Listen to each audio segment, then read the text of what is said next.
नमस्कार दोस्तों, साखी शुरू करने से पहले आज की साखी की शिक्षा है। गुरुबाणी कहती है कि हमारा शरीर कर्म रूपी बीज बोने के लिए एक समान है।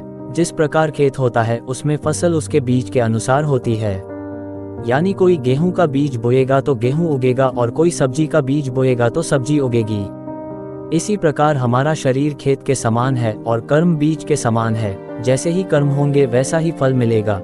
एक तरफ तो आप बुरे कर्म किए जाओ और दूसरी तरफ अच्छी अच्छी मीठी मीठी बातें करे जाओ। ऐसे करके आपके बुरे कर्म अच्छे में नहीं बदल जाएंगे। इस बात को सिद्ध करते हुए गुरुबाणी कहती है, जहर खाने के पश्चात कोई अमृत की बातें करके कोई जीवित नहीं रह सकता और वह तुरंत मर जाता है। हे भाई, उस सच्चे प्रभु का न्याय देखो। जिस तरह का कोई कर्म करता है वह वैसा ही फल पा लेता है। हे नानक, जिस दास को प्रभु ये समझाने की सारी बुद्धि बख्शता है वह प्रभु की दर की यह बातें करके सुनाता है। सद्गुरु के करीब होते हुए भी जो निंदक गुरु जी से बिछड़े रहते हैं उन्हें दरगाह में आसरा नहीं मिलता।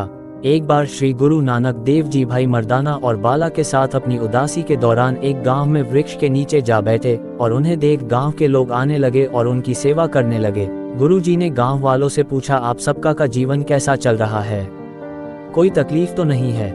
गांव वालों ने बोला, हमें गांव में एक बुरी आत्मा अथवा देयते डराता है। हर 6 महीने बाद वह हमारी झोपड़ियां जला देता है। उस दौरान हम अपना गांव छोड़कर 1 हफ्ते के लिए यहाँ से चले जाते हैं, फिर वापस आकर दोबारा से आकर अपना घर बनाते हैं। हे गुरुवर, हमें उस बुरी आत्मा से बचाओ।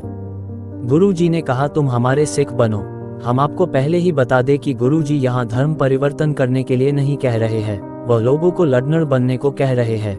क्योंकि उस समय सिख धर्म बना ही नहीं था।